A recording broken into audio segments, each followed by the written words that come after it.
one more thing actually that's very, very popular in Colombia, which is the coffee. It's not only a beverage, but it's part of the national pride. They also have another UNESCO part in it. Okay, okay, UNESCO. I didn't know you like Colombia this much. Damn. There is even, prepare yourself, What do you mean? café con queso, which is coffee with cheese. What you mean with cheese? Yes. You better explain yourself. You better have a nice explanation for this.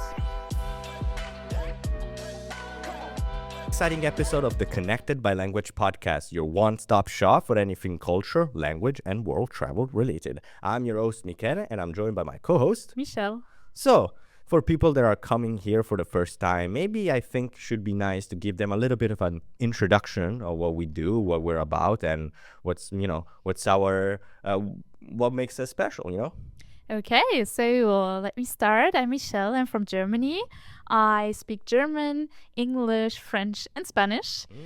And I work as a language education specialist at Tandem. Ooh, what is Tandem? So Tandem, that's a language exchange app where you can find native speakers all over the world. You can connect to them, and it can be via chat, also video calls, audio calls, and audio rooms where you can meet people and practice languages with them. Oh, that's nice. I've been using Tandem myself to kind of like brush up on my Japanese, but I think I'm actually going to start a new language soon. Ooh. Because, I actually went to the Polyglot Gathering 2025 not so long ago, at least at the time of recording. And I saw such a lot of amazing people there. Like they speak so many different languages, but there's one of them is missing. And I think for next time, I'm going to show them, I'm going to be the representative, which is Armenian.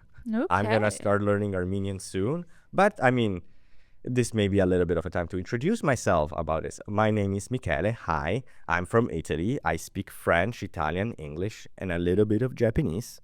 And I'm sort of like, I'm sort of a nut when it comes to learning about languages or learning about different cultures. I'm always excited to learn about some trivia or some, new factoids about another country. That's why the world is so special. There's so many different countries, so many different places to be, and I cannot wait to explore them all.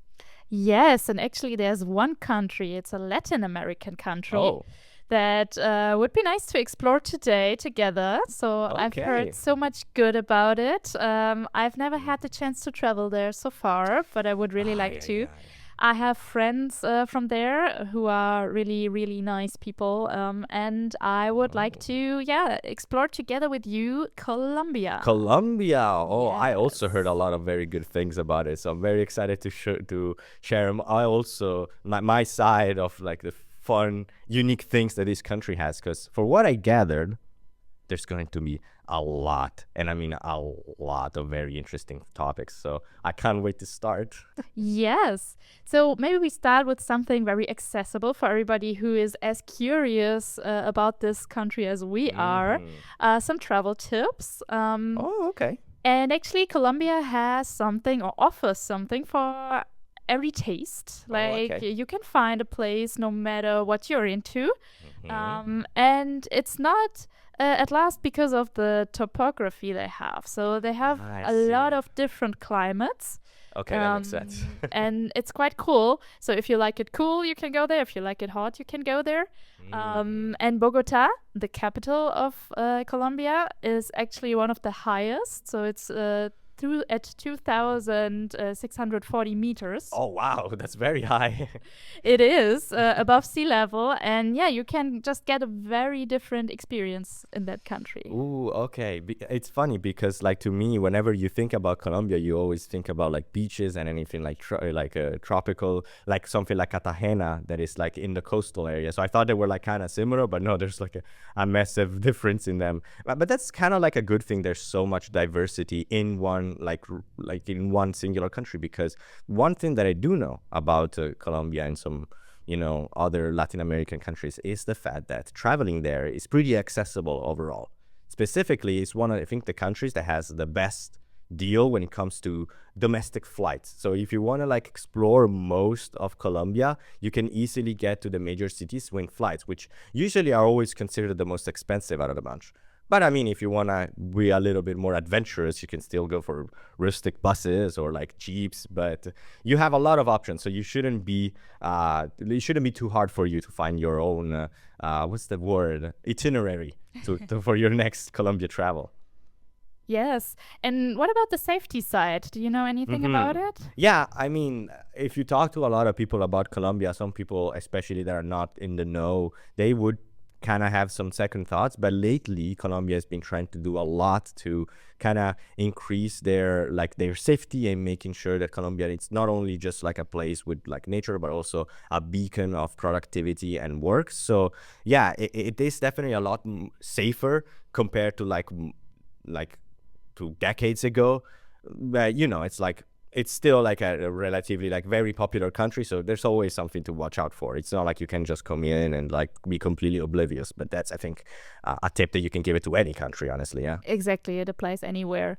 You should just really be aware of your surroundings, and you can also consult locals. So if you don't know about an area in a specific city where you're traveling, if that's a safe area or not, locals will know and will be very warm and welcoming and helpful to guide you. Yeah, and I mean, that's one of the great things about Colombia and Latin American culture is like their hospitality.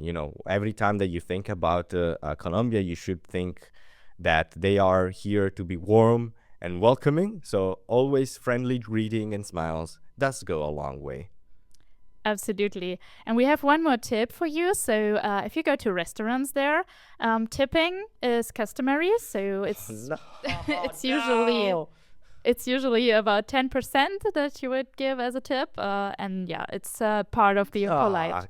Damn it, this is like a heartbreaking for a lot of Europeans. Really? Yeah, I mean, in Europe, you don't really tip all that much. So what? You do? What do you mean? Okay. I mean, in Italy, at least I never tip. There's not even an option. And when there is a tipping option, it's always like, oh, they're trying to get the American tourist out of this. So it's like get ready. If you're like at least from Italy, get ready to tip. It's okay. It's something that a lot of people might take some time to, to get used to, but and everybody has their own little place. That's quite interesting. In Germany, it's quite normal. And it's also normal, about 10%. So really, it's nothing new then for us if Germans go to Colombia. Oh, so when I declined tipping, I was the bad guy. Oh no. Now you know for the future. Oh no, I've been avoiding tipping this whole time. No. Okay. Well. Okay, back to Colombia. Yeah, I mean, at least we're gonna talk a little bit. At least if I'm gonna go there and tip, at least I want to get some, nice culture out of it, I guess. Yes. So let's talk a bit about the culture of Colombia. So it's a mix of indigenous and also African culture and, of course, Spanish culture.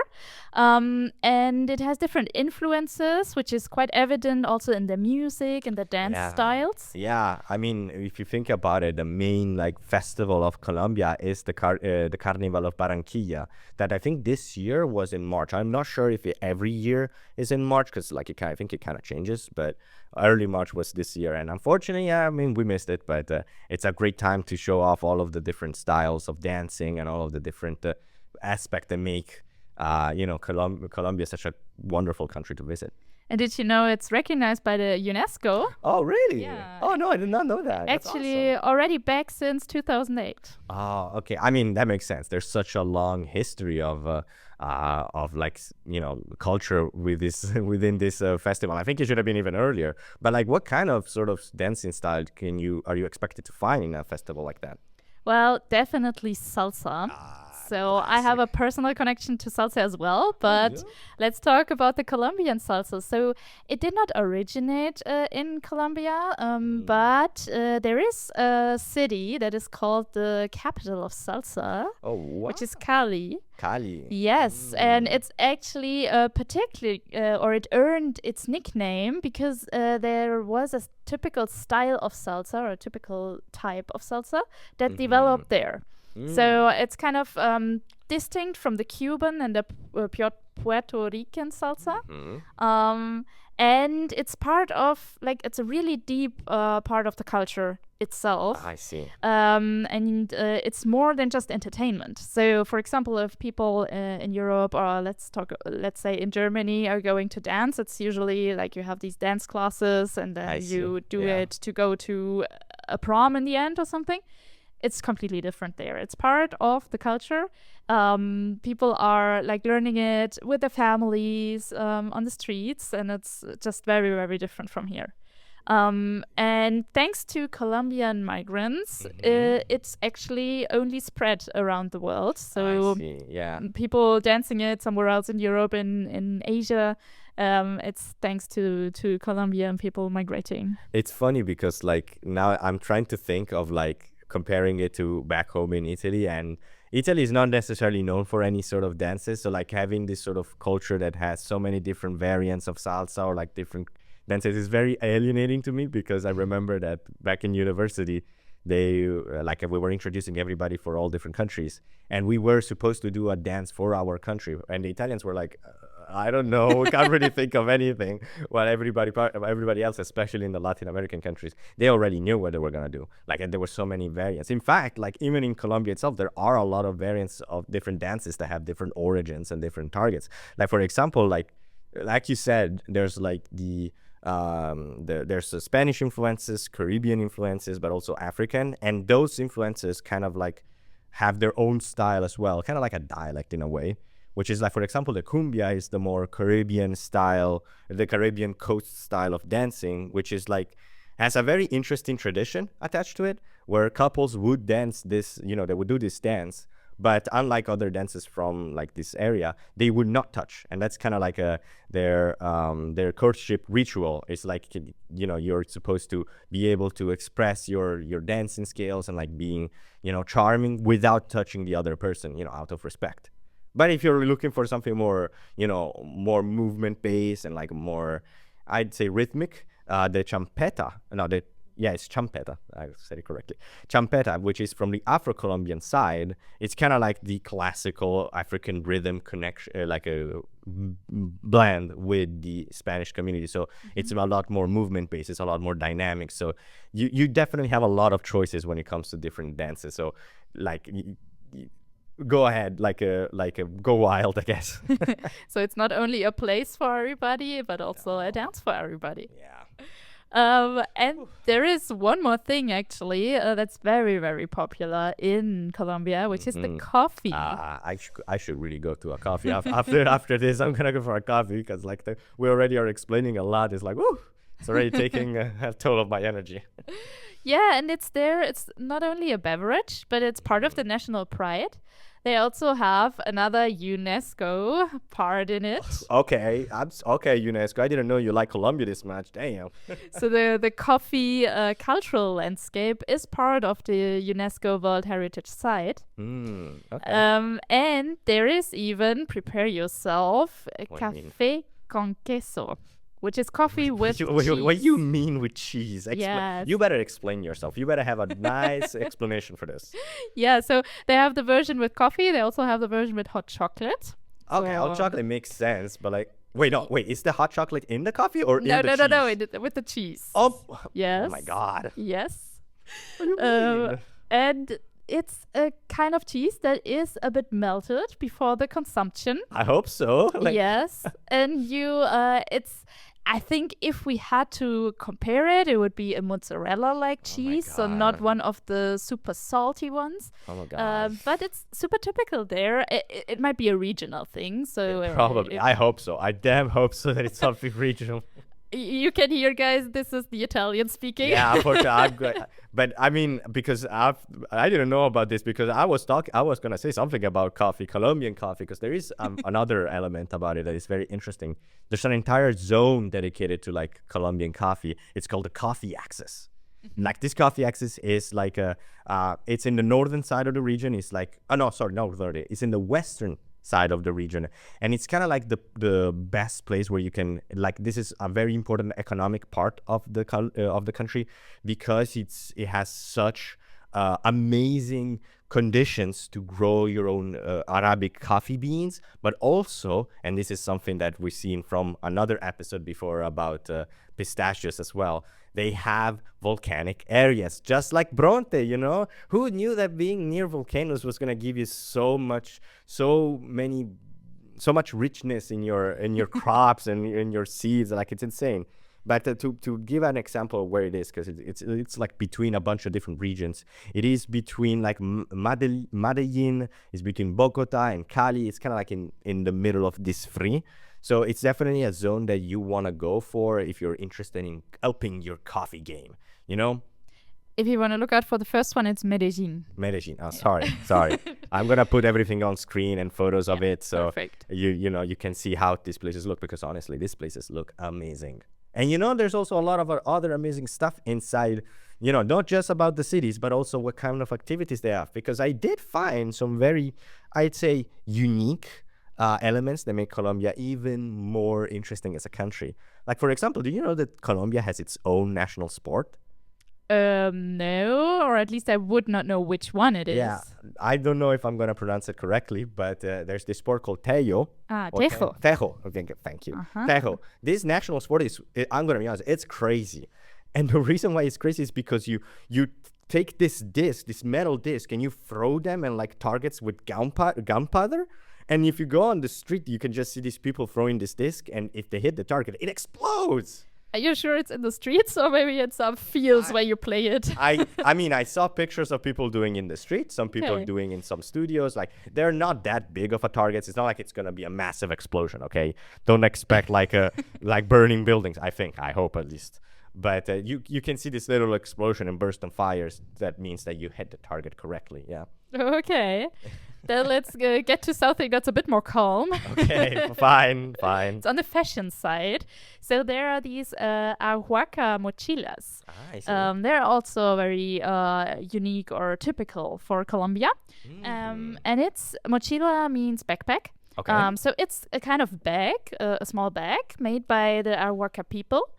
And it has, like, every bag has a little message on it. So it's a unique work of art, every piece of it. And yeah, it conveys a message. Yeah, it conveys a message. It seems very fun. Might as well get me something other, because I kind of need some bags, honestly. You can never have two little bags like you. But speaking of unique pieces of art, there is an actual other type of art that I wanted to talk about that is more on the architectural side, I guess. Because there's these places called the Zipaquirá, which are basically this little underground cathedral, but you never guess what kind of a material they're made of. No. They're made entirely from salt. From salt? From salt, yeah.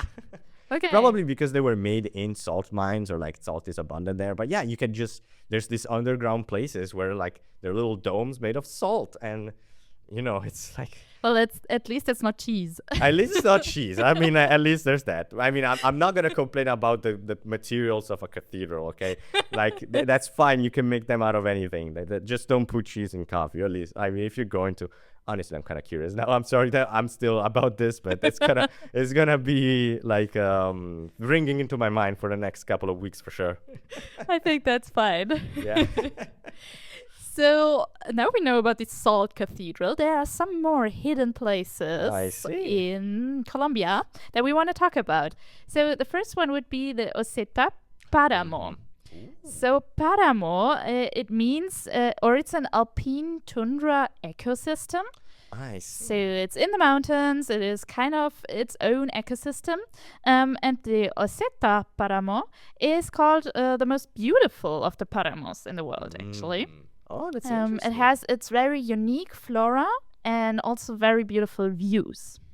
Oh man, I can already imagine me like standing on the fields. Like, I mean, I don't know if they're like fields, but I mentioned that there's like flora, and I mean the biodiversity in Colombia is so insane. You're definitely gonna find a lot of very nice looking, like nice grass and nice plants. We will talk about this later because there's a lot to talk about. But I do know another place in Colombia that I think has some very interesting story behind it. If you're looking for something a little bit more adventurous while still keeping your nature thumb, your green thumb ready, which is the Gorgona Island.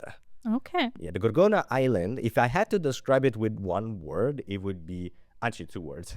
It would be Colombia's Alcatraz. Okay. Yeah, it was once back in the day was a very high security prison that was known to be extremely harsh because not only of the harsh environment, but also the second that you get out and you try to escape, oh, guess what? There's like a bajillion animals ready to ready to screw you over. So it was very, very dangerous to get out. But with time, they decided to kind of turn this not into a prison anymore, but rather into a national park. Oh. So it's kind of like combines the national wildlife with some stories of people trying to escape and surviving the harsh elements. And in this place, you can see one of the very interesting endangered species, which, for example, there is the endemic blue anole lizard. It's a pretty long word. There's a lot of very specific animals, but like it's the endemic blue anole lizard, and it's so cute. I will put it on screen because it's so adorable. But yeah, if you're looking for weird species, Colombia is the place for you. Yeah, and actually, talking about so many species, Colombia is one of the most diverse countries when it comes to the biodiversity. Oh, really? So it has 10% of the world's biodiversity. 10%? Yes. That's a lot. It's really a lot. And it's also like first in bird and orchid species diversity. Ooh, and then second in plants, butterflies, freshwater fishes, and amphibians. Oh my God, there's so much. There's so much. It's quite rich in biodiversity. And there's the Chiribiquete National Park, which is another UNESCO World Heritage Site. Oh my God, UNESCO! At this point, just tell that you love Colombia, man. Like you're everywhere, man. Like I mean, I don't judge. I mean, it's fantastic, but like, damn, you're everywhere, man. And we don't even get paid for the promotion for UNESCO here. I mean, come on, it's UNESCO. Come on, I mean, they're doing already God's work, so. Let's keep them off the hook for this one, but yes. I will be watching. We get it. You love Colombia. I get it. Yeah, and if you want to visit it, it has like the largest tropical rainforest park in the world. And it's also, of course, home to a lot of species, but also to rock art. Oh, really? Yeah. I think I may know one of the species of animals that is in this park or somewhere around the area. Did you know that there's like pink dolphins? I think I've heard of it once. There's like these pink dolphins, and the crazy part about them is not only they're extremely rare to find, but also like they're in freshwater. That's kind of like it doesn't really make sense, doesn't it? You always think about the ocean and all of the dolphins, but no, these guys live in the Amazon River. They just chill there, and we all know that dolphins are pretty smart for being animals, but they actually, some of these pink dolphins have brains that are even larger than humans. Which is insane to think about. Imagine an entire civilization of dolphins, how it would look like.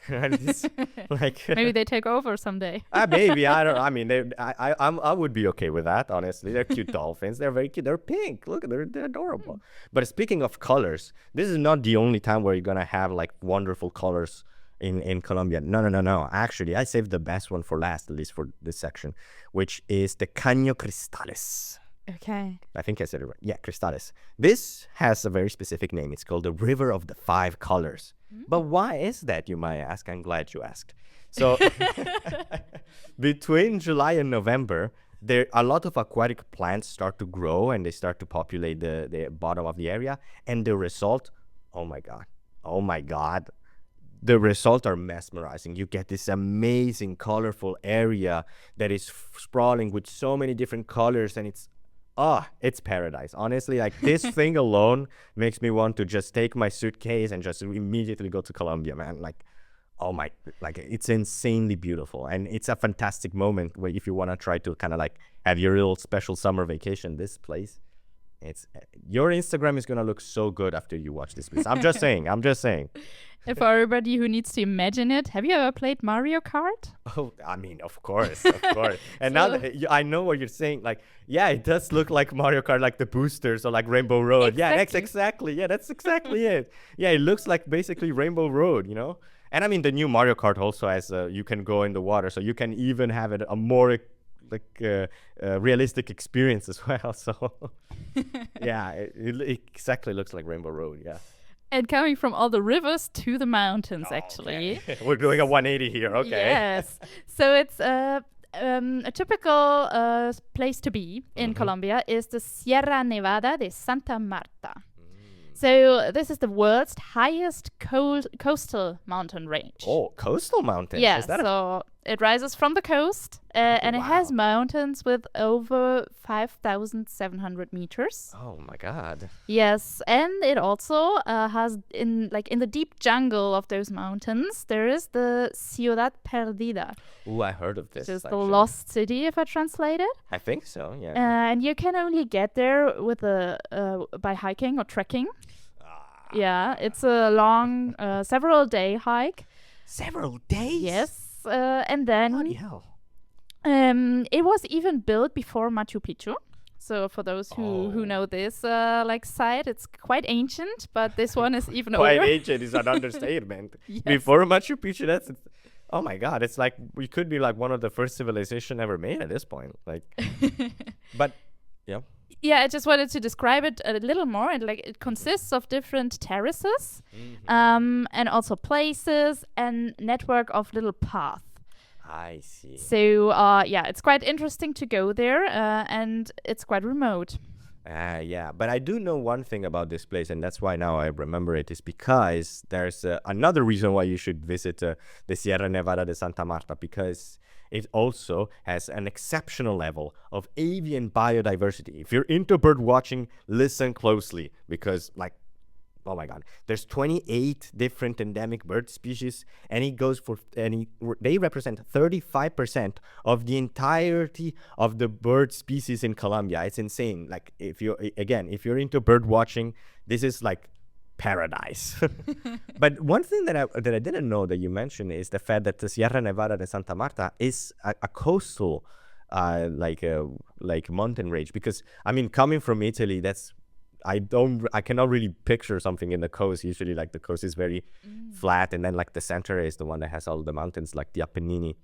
But I do know another type of coastal range that is more similar, more akin to what I'm used to in Italy, which is the Sierra Nevada del Cocuy. Okay. This one is it is the largest glacial mass in all of Colombia, yes. But I mean, there is a little bit of a problem here, is because it's being something glacial, especially nowadays, can unfortunately bring some bad news, because global warming has been doing a lot of damages to the place, and this mountain lost over 90% of its ice since the late 19th century. But don't fret, there are a lot of stone markers on the floor in this path that allows you to see where these glacial structures used to be, And also, there's another little bit of a fun fact about this place. It houses one of the most interesting endangered species in the entirety of the world, which is sorry, I need to read this one. The spectacled bear, also known in the scientific term as Thermactos ornatus. Okay. This bear is weird, because this bear is it has its own beard. It has this two-color wave. And the great thing about this bear is that this is the only type of bear that you can see in the entirety of South America. So if you really want to get some rare animal sightings, I mean, it is in danger, so be careful, of course. But if you want to see some very interesting, unique animals, you really want to see this one. Okay. And then there's also something about the mountain formations there. So they have, or one of the iconic peaks in this Sierra is Pulpito del Diablo. Oh, so the pulpit of the devil. Yeah, exactly. And it's a massive rock formation that looks like a pulpit. Oh. And this is why it's said to be a place of spirituality, which is connected to this kind of rock formation. Yeah, I mean, if you see if I saw something as unique as that, especially at the beginning of humanity, I would also consider it as a special a spiritual place. And speaking of which I do know that Colombia has some pretty well-known and interesting takes on the overall legends and spirituality. We did mention on our Mexico episode about Aztec gods, But this time I want to go in a little bit of an interesting direction. It's more like urban legends in a way. But there's a very colorful cast of characters. But try to spot, like the common theme, I guess, when it comes to these legends. So the one that I know it is the La Patasola. So what is the Patasola? La Patasola, if you were to meet the Patasola in real life, you would see her as a beautiful woman. And, if you were some sort of like adventurer or like a man doing some exploitative nature activities, or if someone unfaithful, you might go and, chase this woman and being lured into the jungle. But be careful if you do so, because unfortunately, this beautiful woman is not as beautiful as she presents herself, because if you get lured, she's gonna reveal her true nature. It's a monstrous creature with only a single leg. Oh no! Okay, well, in modern times, I guess that's not a monster anymore. Yeah, look, the depictions, the written depictions, do make him pretty monstrous and spooky. Okay. Of course, everybody has their own little interpretation, but if you're unfaithful of doing some bad activities in the jungles, be careful, I guess, watch out. And if you're coming close to a river, there's another one. Oh, there's another one? M1, which is the river sorcerer, and it's said to be related to rivers and forests as well. Okay. And this time, this is a creature that lures the women, actually. Okay. Yeah, so we went from man now to women. Yeah, okay. Everybody gets lured. But also, interesting plot twist, fisherman. Oh, sorry, yes. Fisherman? Oh, I'm sorry. What did they do to you, man? Give them a break. They just want to fish, for God's sake. Well, yeah. And in some of the stories, or in some of the tales, he's a shaman who transforms into animals and deceives humans. So that's quite interesting as well. Reminds me of the Greek ones, Greek gods. The disguises themselves as goats or animals. So it's very nice to see this in comparison with the Greek mythology, Yeah, so if you ever see a really hairy kind of creature, it might be M1. But you can offer tobacco, and this will help getting rid of him. Oh, okay. He has his own favorite. I guess he eats it. I don't know what he's gonna do with his tobacco. I don't know either. I hope that he eats it or something. I guess it will stay a mystery here. Yeah, I guess it will stay a mystery. Then there are some other superstitions. So those were the urban legends. Okay. Now we're getting to the daily superstitions, of daily life. Okay. And there's, for example, New Year's traditions. Ooh, I love me some New Year's traditions. Yeah, they're always quite interesting. So there are some rituals to attract good luck for the new year. Aww. Which is, for example, at midnight, you might see Colombians going around in the streets with an empty suitcase. Oh, wait, what? Yes. I also couldn't believe it the first time I heard it. My friends were telling me about it. Really? For us, sounds so cool, honestly. Yes, exactly. And it's basically they're walking around the block with this empty suitcase to ensure a year filled with travel and adventure. Oh, okay. Because I do know about another thing that you do during New Year. So there was actually one of the similarities to Italy. They're not completely the same, but they're very similar. Is the idea that on New Year's, if you want to, get your prosperity and happiness in the coming year, you wear a specific type of clothing. Specifically, you go for yellow underwear. Okay. Yes, yellow underwear. Specific. And it's funny because in Italy, we have something similar to this, but it's red, the underwear. And I don't know what's the change in color. Some people do it on Christmas, some people do it on New Year's Eve. But honestly, unfortunately, I cannot give you that big of a scoop on the experience of wearing red underwear in New Year's Eve because I've never done it, even though a lot of my friends do. I always forget anyway, so it's I can't really tell much. And are you more on the good luck or the bad luck side? I hope I'm in the good luck side. I'm trying my best. Okay. Nice. There's actually something else you can do in Colombia. You can carry around lentils in your pockets. And this means a year full of abundance in and your pocket. Yeah, a good financial situation. Okay, because in Italy we have again something similar to this. Yeah. But we don't really want to get our pants soaked in lentils, so we just eat them on New Year's Eve. In Italy, we just eat them. We just prepare a bunch of them, and the more you eat, the more money you have. I maybe in the future I should also put them in my pocket. I mean, at the end of the day, usually in Italy we make them so much that there's always a lot of leftovers. So maybe we could just take some and put them in our pocket. Maybe that could help a little bit in our financial situation. Maybe it's not cooked lentils; it's raw lentils. I'm not sure. I don't know. We should ask the Colombians. We should have asked. Yeah. In our case, we eat them cooked. We don't eat raw lentils. Yeah, no, but for putting them in the pocket, I don't think it's cooked. But maybe cooked. Who knows? Maybe. But there is another element that I've heard. This one I read about it, so I saw some picture of it and I thought it was crazy about another element. Let's just say a more extreme activity that you do on New Year's Eve, which is called the burning of the L'Agno Velho. So it's like this.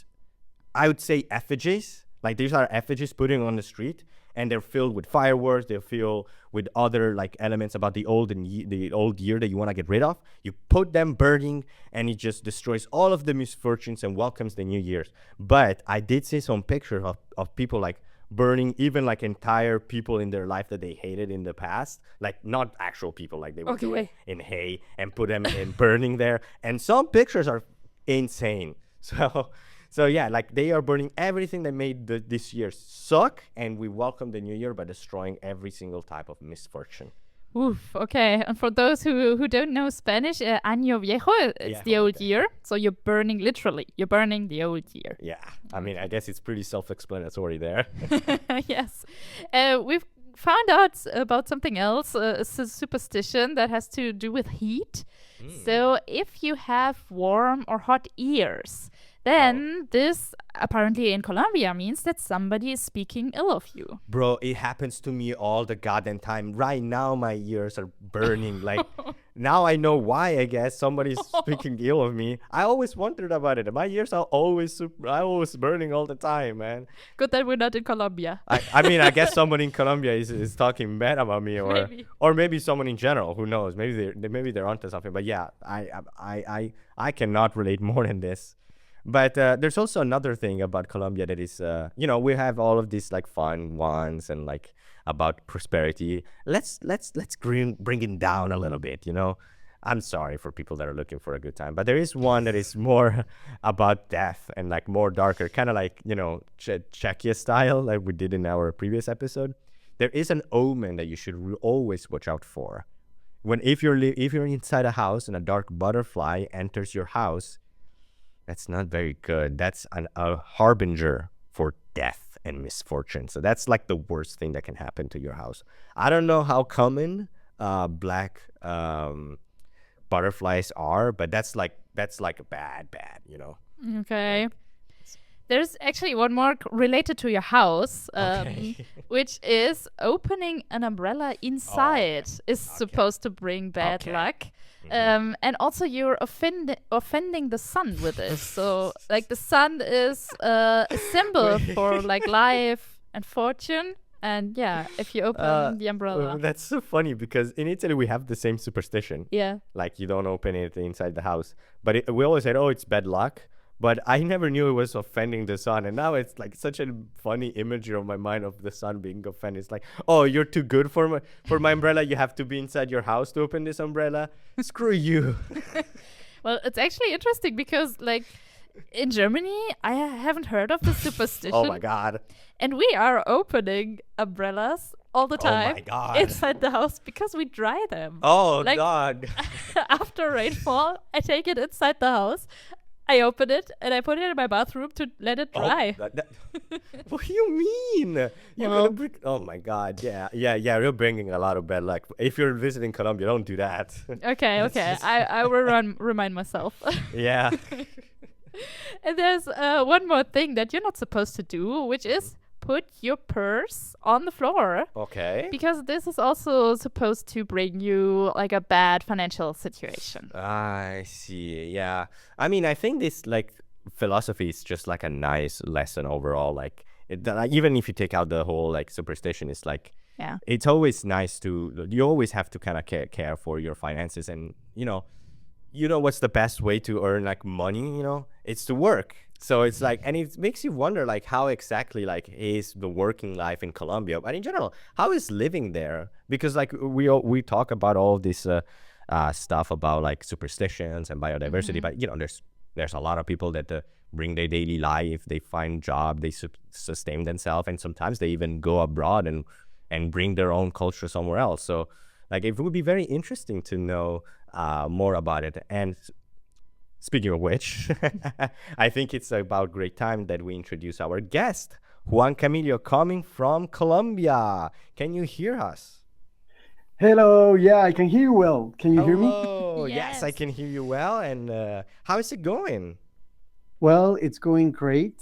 Thank you so much for having me. Thank you, Michele, Michele, and the team for having me, for inviting me. And thank you so much for taking us on a beautiful tour around Colombia, our culture. I think you did a great job, guys. Thank you. I was just here behind with some laughs because of the stories you just told us. And you know what? I have to say that some of the figures I didn't know. Oh, So, really? for example, I didn't know that we have 10% of the biodiversity of the world, which is amazing for me.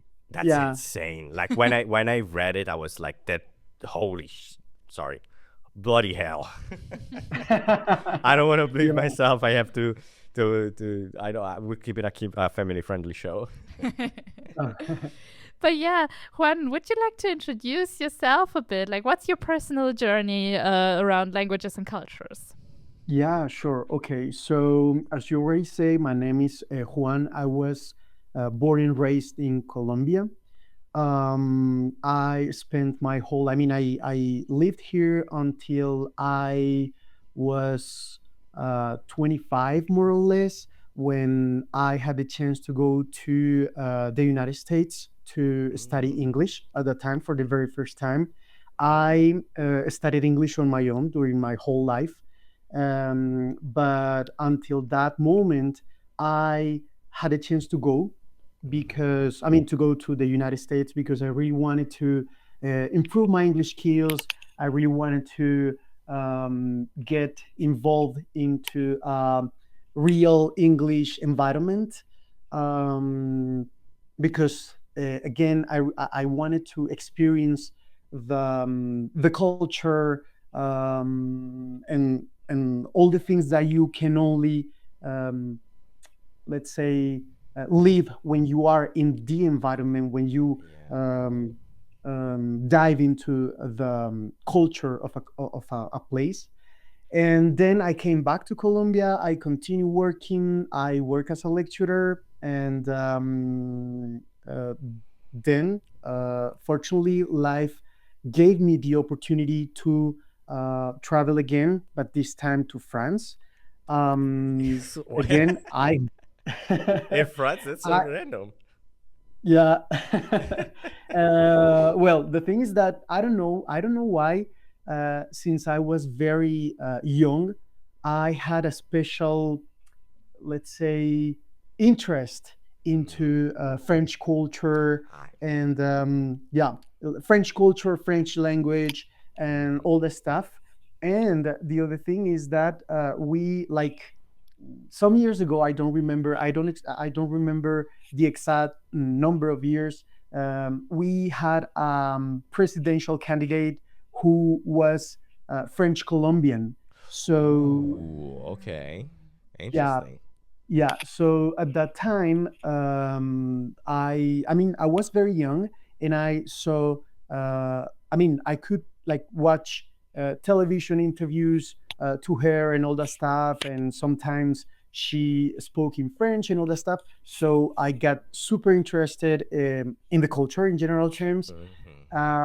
So when I was studying in the university here in Colombia, when I was in my undergraduate program, I had a chance to take French classes as well. I see. Okay. So yeah, so finally I decided to go to France to study my master's there, and that was amazing. So Yeah. for that reason, I speak Spanish, of course, English, and French. Yeah, that's a very useful combinations of languages. Like it gives you so much coverage of most Europe. So like if people are trying to learn new languages and don't know which ones to go for, like Spanish and French, especially if you're like an English speaker, they can give you so much value. It's insane. But Exactly. I wanted to, because you said something interesting about like you growing up in Colombia and like seeing these politicians on TV. So I want to kind of go more on a broader side and kind of give you like, what are some, like, I want to kind of go over this topic of what are some aspects about growing up in Colombia that like really shaped you and the way that you see the world today? Okay, I think in Colombia I was raised surrounded by warmth, very strong family values. For us, family is very, very important. I think, and I mean, not only for Colombians, but in general, for Yeah, Latinos, in general yeah, terms, yeah, we are very close to our families. We are very kind. Um, and yeah, I think those are the things um, I think of when I um, remember how I was raised.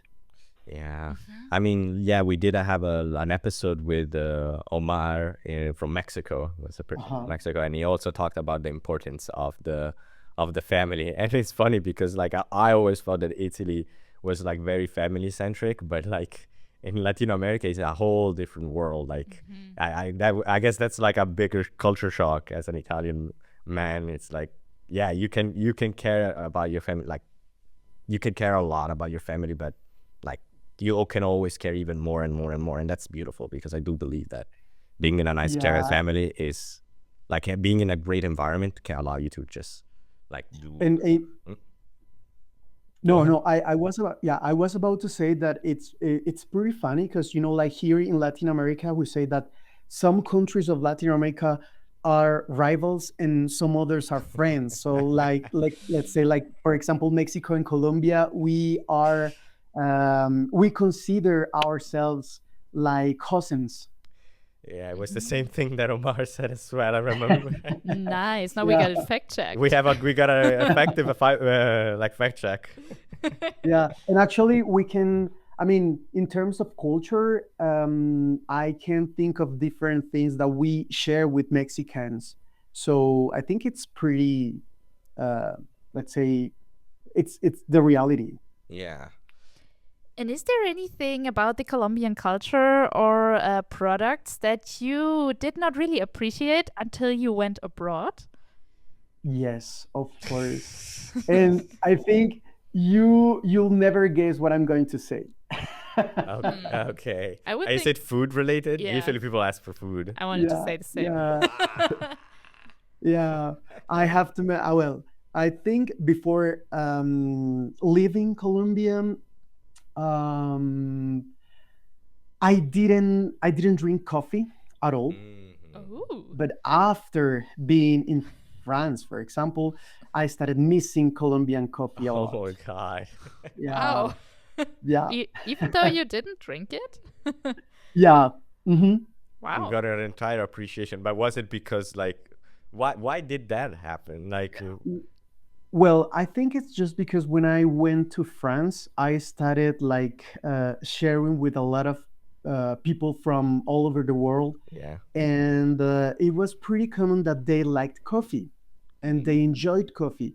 So, for example, let's take the case. For example, in at school, Mhm. during break time, people usually went out of the classroom and had a cup of coffee, for example. Mhm. So I started doing that, and I just realized that the quality of coffee that they had or that we had at that time was not like the Yeah. kind of coffee that I had tried in Colombia. Mhm. So Mm. yeah, it's just because of that. I see. And I mean that whenever you go to new countries, you do discover a lot. Like a lot of people get homesick like when they come to different countries. But I always like to see what instead, like I kind of want to go to the opposite end and see if there are things that you've grown to disagree with Colombian culture, or like something that the other countries have exceeded your expectations at. That's kind of like the way that I would put it. Um, let I would maybe Hmm. I maybe transportation. I think, like for example, when I went to France, something that I really appreciate was the fact that I could get anywhere by, let's say, train, metro, or whatever. But here, even in big cities, sometimes it's very difficult to commute from one part Hmm. to another. So I think, let's say, transportation in Europe in general, not only in France but in general, it's amazing for me, in my view. It's funny because if I was gonna have an example for myself, it would have been transportation as well, and that's me in Europe, coming from Europe to another country in Europe. So it's like there is a such difference when it, like at least the Italian transportation, at least in Rome, a lot of people might defend, like it might be get defensive, but it's always not been the greatest. So it's like Yeah, when you go to France, you really do appreciate how many like more like how many options there are. At least that's my perspective. It was not like, oh, the quality of the buses are great or like they're always on time. It's more like, oh, I have so many different routes that go so everywhere and they're all coordinated. What in Italy is not X. It's just this. This is your metro. It's just an X. And Rome is pretty big as a city, so there's a lot of empty space that doesn't get a lot of Mm. coverage. So yeah. Did you find any misconception that people had about Colombia that you had to correct? yes, yes. Sometimes I think there's one which is pretty common, and it's related to the way people spell Colombia, because Colombia is Oh. spelled Colombia, Yeah. but sometimes Colombia is spelled with a new Yeah. instead of an o. It's Colombia. Colombia, but Mhm. sometimes people spell it like Columbia, but Columbia is another thing in the United States. Yeah. Is it like a So company, I think? Columbia Pictures. Is it? Columbia, and also a university, Ah, I see. and Washington D.C. is District of Columbia as well. Ah, I see. Okay, Um, that makes more sense. yeah, but Colombia is Colombia. I Okay. need to fact check my own Yeah. script here. But I think you did it quite right. Thank you. Yeah, me as a German actually, because the German translation of the country is Colombian with a Oh, U. Okay. So In maybe there are also some people who don't speak Spanish or English as their native language, who then have it in their languages with a U, and that makes like the whole thing even yeah, a more little, difficult. yeah, a little bit. And I yeah, mean, yeah, yeah, yeah. if you're learning a new language for the first time, there's gonna be a lot of these misconceptions and like it, things are gonna not be as clear, especially when you're in the early stages. And I think that would be something interesting for you because, like, you went to the U.S., you learned English there, and then you took lessons in French, and that's very interesting, like diverse portfolio of languages. Like what would maybe something like your biggest challenge or maybe like a funny moment happen while you were trying to learn one of these new languages? Oh my gosh. I think I want to mention two. Hmm. Uh, the first one is in San Francisco in the United States. When I went to study English, I lived in Seattle, but I had the chance Mm. to go to San Francisco just for fun.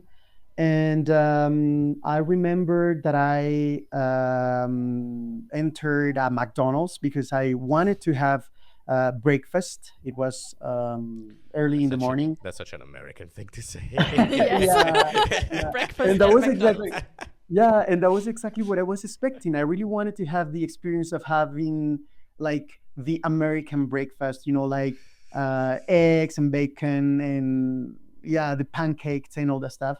And I remember that the cashier, she said something related to sugar in the coffee, and I didn't understand at all. I think I have been there for, I don't know, 2 months, and Okay. so my level of English was not very high at that moment. I mean, I didn't speak English very well at that moment, so I didn't understand. And what I decided to do was to say no sugar, and I had to have a cup of coffee this big without sugar at all. So it was Oh. very, very, I don't know. I know that a lot of people drink coffee without sugar at all, That's but me. That's yeah, me. I do it without. but you have to remember that I didn't like coffee at that time. Ah, Yes. So right. You're right. Ah. so yeah, so it was very, very funny, and yeah, very, let's say, disappointing, because I felt like, no, I don't speak English well, I couldn't ask for a for some sugar with my coffee and whatever. Ah. Okay, so that was the first one, and the second one was also in Seattle, this time in Seattle in the United States. So I had to pay for my monthly charge of my mobile phone. Mm-hmm. So I went to the store to pay, and I entered the store, and the guy there say, "Hey, how are you doing? How can I help you?" And I said, "I'm doing great." And he said again something, and I mean, I promise I understood. He said again, "How are you doing?" But I thought Okay. to myself, like, he already asked how I was doing. So, and I already said that I was doing great. So I replied again, "I am doing great," and he laughed, and that was pretty awkward, and I don't know. That was very funny. And then when I went out the store, I just started like feeling super awkward and ashamed, because Oh, I don't know, no. like, yeah, like, again, I don't speak English well, blah blah blah, and yeah. Aw. I mean, I'm gonna be honest. I'm kind of on your part for this one. It's like he should have heard you that you say great the first time, man. Like that's his fault. Like for the first one, like I mean, yes, yeah, you could like you didn't understand like English that well. But the second one, no, that's on not on you, man. It's Yeah. on Yeah, him. It's on him for responding. But I mean, maybe it was very interesting in knowing more about your day. I mean, in America, you do yeah, that all the time, Yeah, like that's big yeah, true. conversations, It's a like cultural thing too. yeah, And actually, with the first example you said, well, the coffee without the sugar, it's a way of learning. Like yeah, making yeah, mistakes is just part of learning. yeah, So this yeah, one was just a mistake you could really feel and yeah, yeah. taste You're right. yeah. with all of your senses. Yeah, and I mean, but that's interesting because, like, would you consider these U.S. Because this is technically something before the show that you said to me. You mentioned the World Language Exchange experience in the U.S. Can you tell us a little bit more about what this program was all about? Okay, so as I already told you, I learn English on my own back in Colombia. I really like to watch TV programs, TV shows, series, listening to music, and Mm-hmm. all that stuff. But at some point, I just felt that I was not improving as much as I wanted to improve. So I thought that the only way I had to improve a little bit more was to travel to a country where English was spoken. So I decided to start doing like all the paperwork to with an Mm-hmm. agency and all the stuff, like travel agency. Okay. And in Colombia, it's very, very common that there are a lot of travel agencies that have also like kind of academies, like language academies as well. Ah, okay. Um, and it's pretty normal that people go there and ask for help to uh, leave the country for studies, let's say like purposes, for study purposes, and Mm-hmm. specifically language exchange. So I went to one of those agencies, and I looked for help, and they said, okay, if we have an option in Seattle. And so I also had like different friends in Seattle who could have me at that time. So that meant nice. that I didn't have to pay for the accommodation, which was pretty good for me because I could save a lot of money that way. So I decided to go. I completed the whole paperwork, and I went to Seattle, and I lived there for 3 months. Yeah. Okay. And would you say it was an efficient way for you to learn the language? Because there's this whole discussion about language exchange programs and apps being more efficient for language learning. Well, in my case, I think it was very, very efficient because I had class during the morning, and it was like a 3 hour class. And then the whole afternoon, I had uh, like complete availability to do things in the city. And like, for example, in my case, I am very friendly, and for me it's very easy to make friends.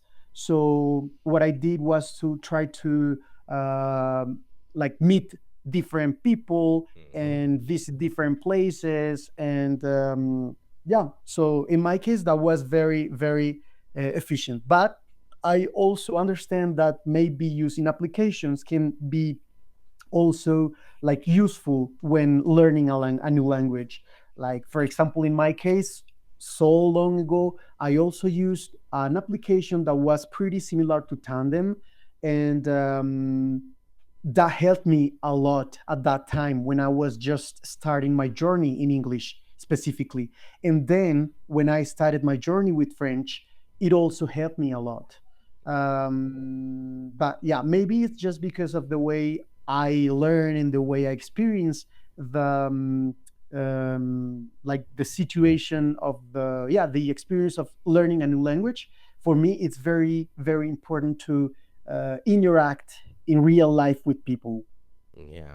Yeah, definitely. Like, as long as you have a great like place where you can meet people like native from there, like, and they're also available to help you out, because sometimes you are in a country where there's people that are native to certain places, but sometimes they don't want to talk to you, man. Like, it's as simple as that. Like, they have other things to do. So if you finding the right partner or the right like a person that you can speak languages to and exchange languages to, it's such a fantastic way to learn languages. And one other thing that at least that happens to me a lot, I don't know if it happens to you, Michelle, or you, Juan, is that whenever I speak a different language, my personality usually changes drastically. Like, I become a completely different person. And I wanted to like ask you if switching languages ever made you feel like a different person, whether it's in the US or France or. Yeah, well, I think in my case, I completely agree. Because yeah, I don't know. Actually, like, I think it was last week, I read an article in which they were discussing the fact that you shouldn't be a different person depending on the language you are speaking.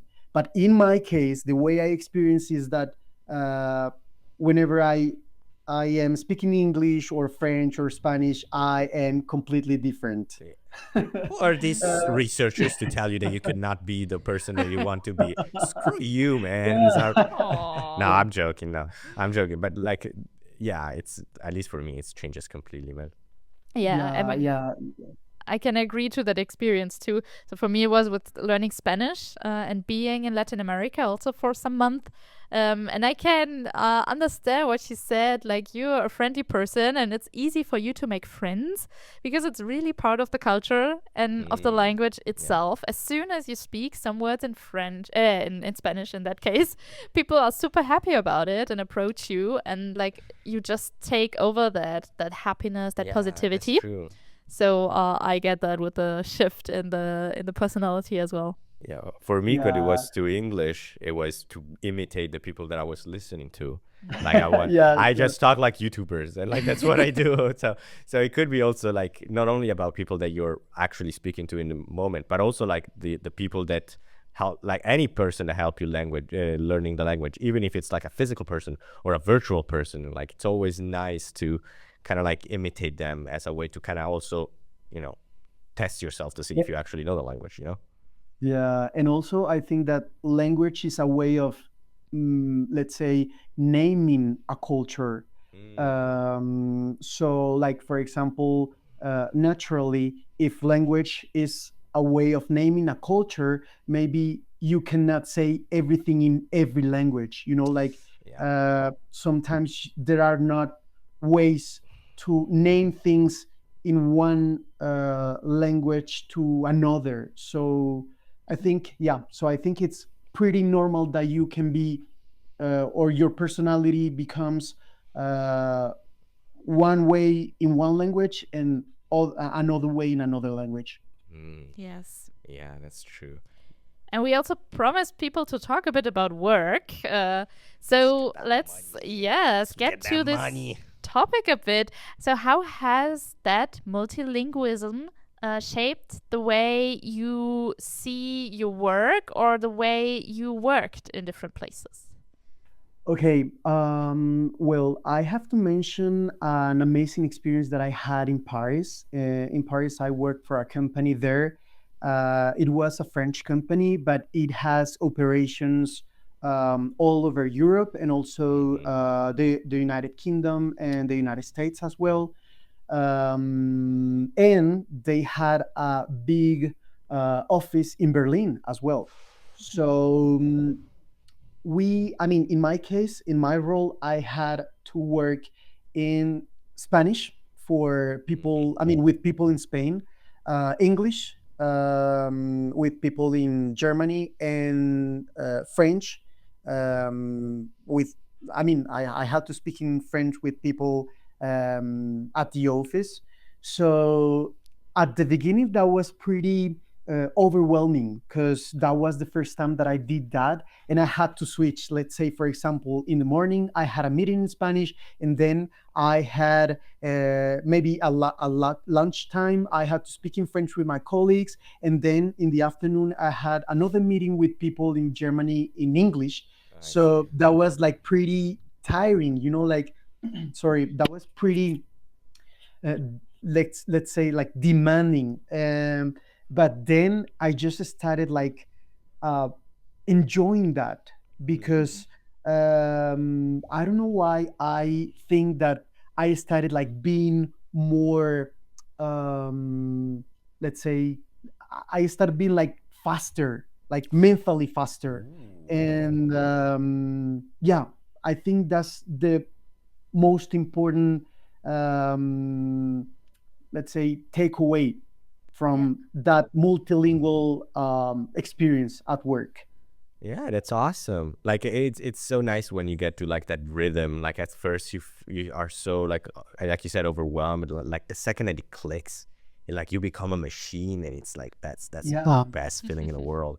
Even if you're like this, also I think applies to when you're working with people all across the culture, all across the world, that not necessarily like language related. Even if you're like in a team of global people, like but you still everybody speaks in English, like there could be some elements that are different between individuals, because Yeah. it makes me wonder like how like this was your experience in France, in Paris, but like how is the work culture in Colombia, like in comparison. Well, in Colombia, I think before leaving for France, I was like in an environment that was pretty local because Hmm. remember I told you that I worked as a lecturer, Yes. and the university that I worked for was pretty local, even though it has like international programs and international like let's say uh, movement or interests. I was not working for that area at all. Ah, okay. I was more into teaching and Okay. researching. That was all. But Mm. after coming back from France, I started like looking for jobs and yeah, like doing some research and all that stuff. And I started realizing that in Colombia right now there are a lot of options to work in an environment culture. Like, for example, there are a lot of European and American companies that are looking for talent, let's say Colombian talent, for working remotely, or even to relocate them to their companies in their countries. So yeah, I think it's pretty right now. It's pretty common to have multicultural experiences and multilingual experiences at work here in Colombia. Yeah, that's very interesting, and it makes you wonder why exactly they are looking for people in Colombia to to go all of these like length. Because like, do you think that like Colombian professionals bring something unique to the table in the global workspace? Yeah, I think definitely we Colombians are very, very hardworking. I don't know, maybe for us, sometimes that's not so good, because for us, in general terms, sometimes it's very difficult to say no. And Okay. yeah, but I think that's very cultural. That's Okay. cultural in the country. We give like the extra mile all the time. So yeah, like for example, from my experience working in France, for example, that was something that everyone noted or noticed at that time. But like, I was very hardworking. They said, "Oh, you're like a little ant." Yeah. That's So yeah. I mean, that's very different from like whenever you talk to like from a like Italian perspective, because I think what most people would tell you if you ask an Italian about their work life wouldn't necessarily be like hardworking, even though there's of course people that are more than others. It's rather like passion. Like in Yeah. Italians, you always hear about them bringing their own flair. Like whenever they take a project, it becomes the little baby, and they like take it. They go out of their length to make sure that it happens, but it's always to the perspective of the Italian worker. So it's always like if that person doesn't like it, oh, he's gonna moan, and like he's gonna be very vocal about disagreeing with something, which is this different from what you said. It's like in Italian, if something doesn't make sense, it's like no, I will be very loud about why you're wrong. Yeah, actually, I would like to mention that I also worked for a Japanese company, but my manager was an Italian guy, and he was exactly he was exactly Italia. like you mentioned. Yeah, sometimes at the beginning that was super scary for me, because Colombian people are not like very straightforward. But this guy was like, no, that is not like that, that is not that way, you have to change it, blah blah blah. And that is okay, because like that saves time. But I was completely used to another thing, like we in Colombia, in terms of work, we are more like, no, you're pretty kind, you're blah blah blah, but you have to change this. We like, at first we mention the good things, and then we say Yeah. that you should change this. There are like opportunities for improvement, blah blah blah. But in this time, it was not like that. In this time, was very straightforward, like, no, it's not like that, you have to change it. And that was very scary for me at the beginning, but then I just get used to it. I mean, I just got used to it. I can totally imagine. Yeah, seeing this, hearing this back, it makes me like worried. It's like, are we always like this? But then I think about it a little bit. It's like, yeah, I mean, it makes sense. It is something that we do, but in general, yeah, it is a very different change, because you would think that they were similar. Like usually people in Italy Yeah. compare themselves with like a lot of Latin American cultures, and there, of course, there's like similarities. But like, there's a lot of like, when it comes to work, we are very different, and that was something that I learned a lot later than I should have, honestly. It actually seems a bit more like it's more similar to German work culture here, really? with being direct and giving Okay. feedback, like without saying something positive first, maybe. Like giving direct feedback. Yeah, I mean, I think that's more of a European thing compared, like, Maybe. because they are a lot more direct, more like, they just want to get to the point immediately. Yeah. Maybe more efficient.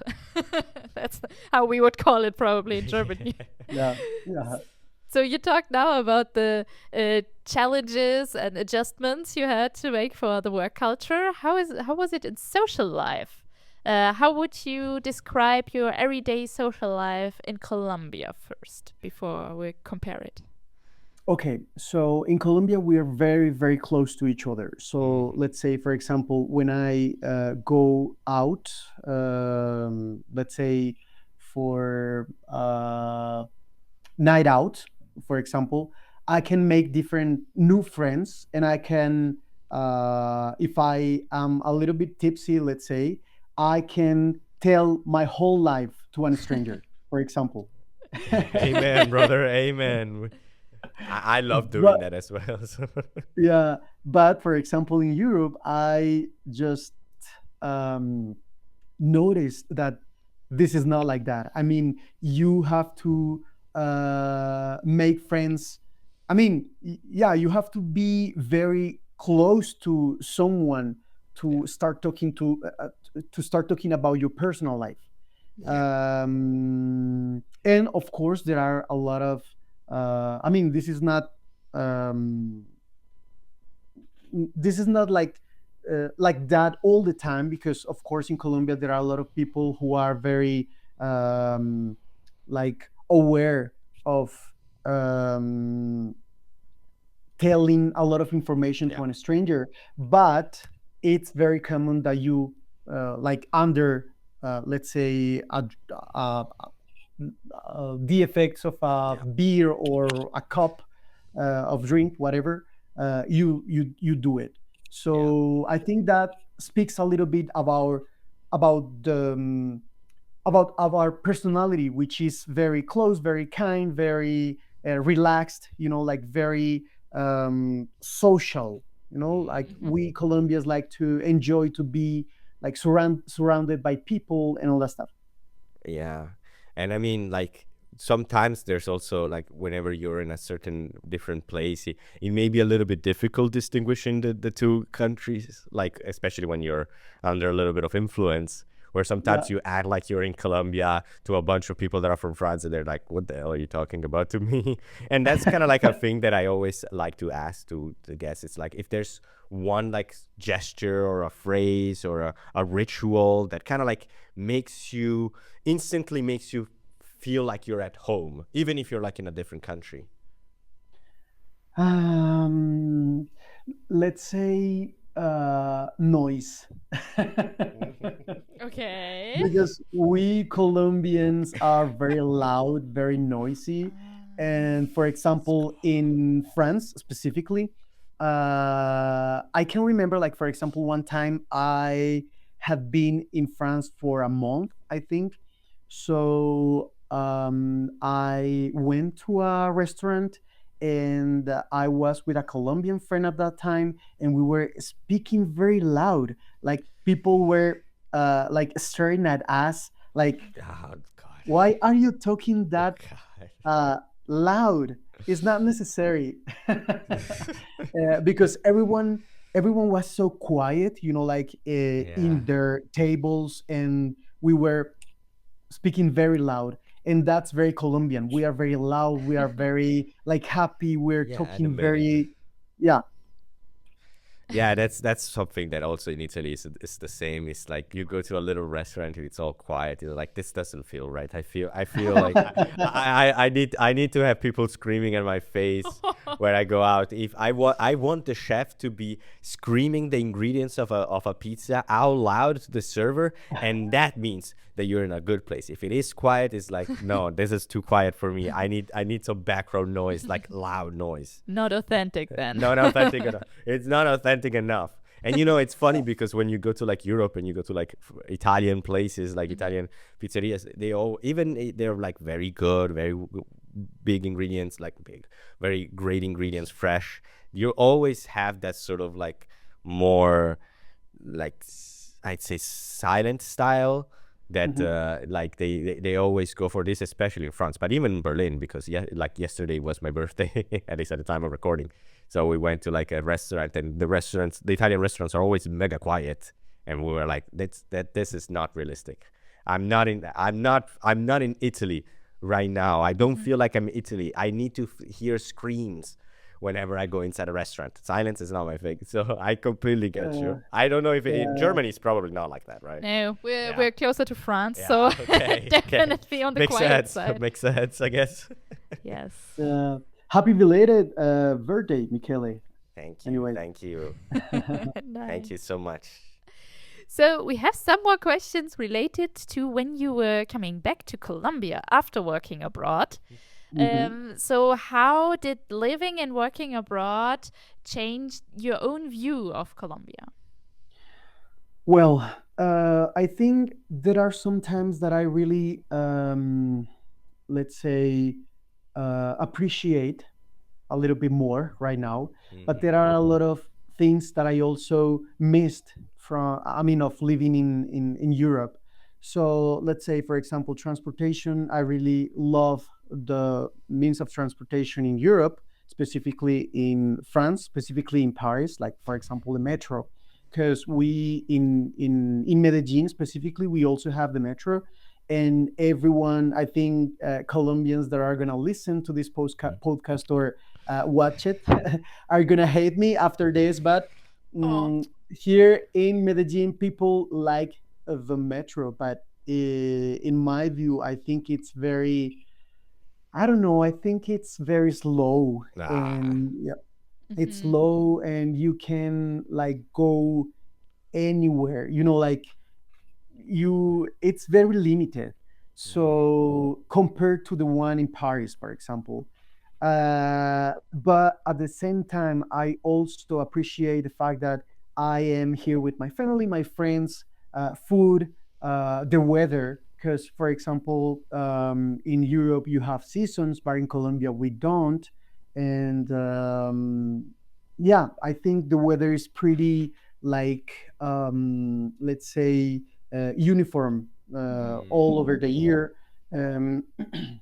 So yeah, let's say, and in terms of work, for example, I don't know if it's just because I'm Colombian and this is my culture, but sometimes I feel like that I don't have like, I'm not afraid of making mistakes or whatever. Maybe it's just because of myself, of my personality. It's my view.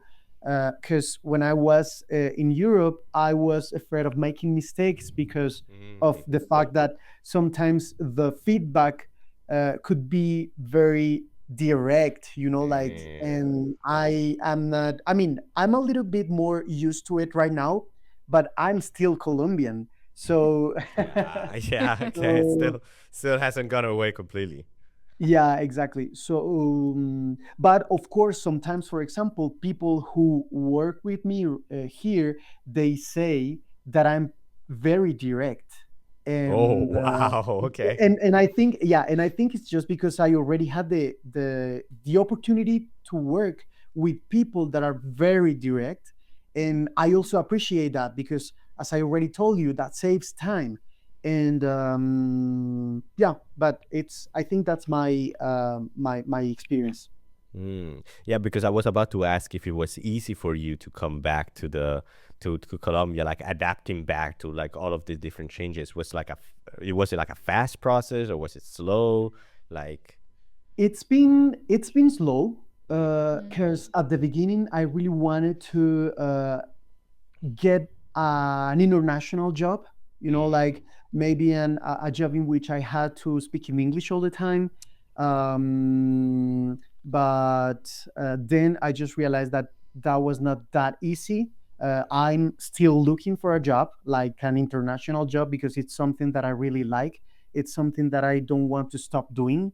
But then I just have to adapt to the reality, my reality. And my reality right now is that I have to work in a more local setting, let's say.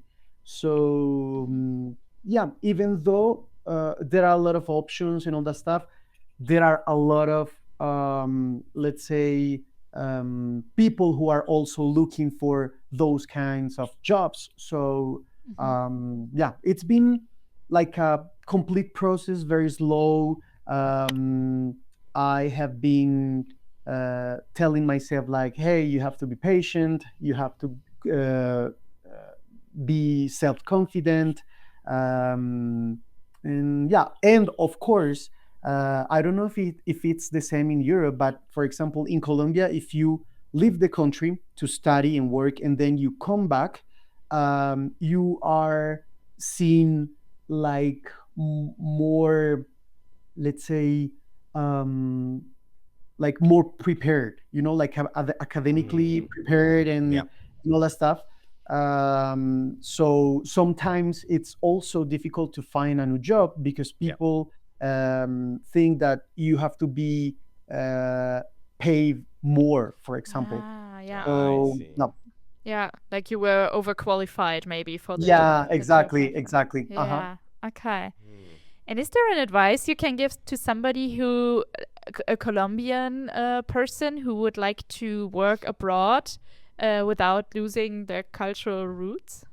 Yeah, okay. So I think it's very, very important to be like self-confident. Of course, it's very, very important to adapt because we cannot, let's say, forget that we are in another country, in another culture, so we cannot fight against that. We just have to adapt. And of course, adapting doesn't mean that you are going to lose your roots, because that is something that is going to be with you all the time, all your life. I mean, during the lifetime. And but yeah, you just have to adapt and enjoy the journey, enjoy the ride, because it's something that is going to make you growth. And yeah, it's gonna make you grow, and it's gonna make you be different and bigger and older in terms of personality, and more prepared and mature. And yeah. And I mean, I was about to ask something. What about the opposite? If someone wants to move to Colombia, like if there's like some tips or like some elements to be ready of starting working there. I think maybe adapt to the sorry. No, go ahead. I just wanted to make a joke, like maybe to adapt to the indirect feedback. Yeah, maybe maybe from some Europeans coming back, it's like prepare to not have everything spelled out for you. So it's kind of like a redundant question. Yeah, maybe they have to be prepared for that. Like, for example, in emails, we start like, hello, how are you doing? I really hope you're doing well, and your family as well, and blah, blah, blah, blah, blah, blah. And then I just have to mention that the report that you send is not correct because of the So it's like it takes a long time to get to the actual reason why you're sending these sort of emails. I'm not used to that. When I was in France, it was like, hello, Michele, wrong. Fix. And I'm like, okay, Ben. And I'm like, yeah, sure, yes, sir. But at the same time, you have to be prepared, because at work you are going to work with your friends.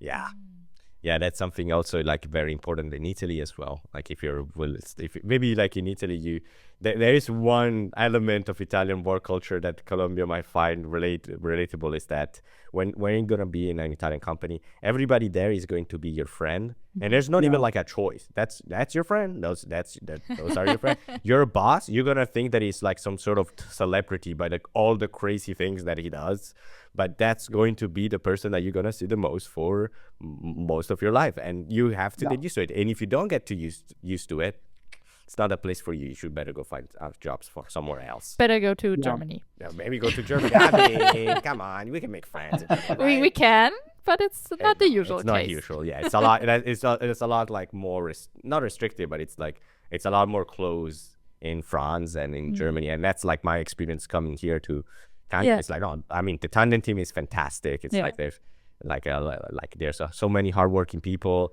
but in general, yeah, it's very clear that like, it's like you're not gonna come home and be like, yo, you see my boss that he came in with like an entire food table and everybody like took like a 4-hour break and we all played foosball at the office. Like that's not gonna happen, which is fine, it's but like that happened to my cousin. I stole it from him. That's what happened to him when he started working. It's like the first day, it was like, yeah, he came in with drinks and foosball and we partied and it was crazy. Well, Michele's boss, maybe you can hear this, so next time. Maybe that's the feedback for the end of the year. I suggest you go buy some foosball because I will play it. I would be very interested. But I think we're approaching the end of the show. So we wanted to ask one last thing before we close things. If there is like one thing to encompass the entirety of Colombia that you want people to remember, what would it be? Ooh, Colombia. I said with a U. Sorry, I said it with a U. It's okay. Let's say happiness and beauty. Nice. Yeah. So nice. Happiness and beauty. Nice. Okay. You definitely have to come. And please let me know. And please let me know if you come. I'm starting to pack my things already.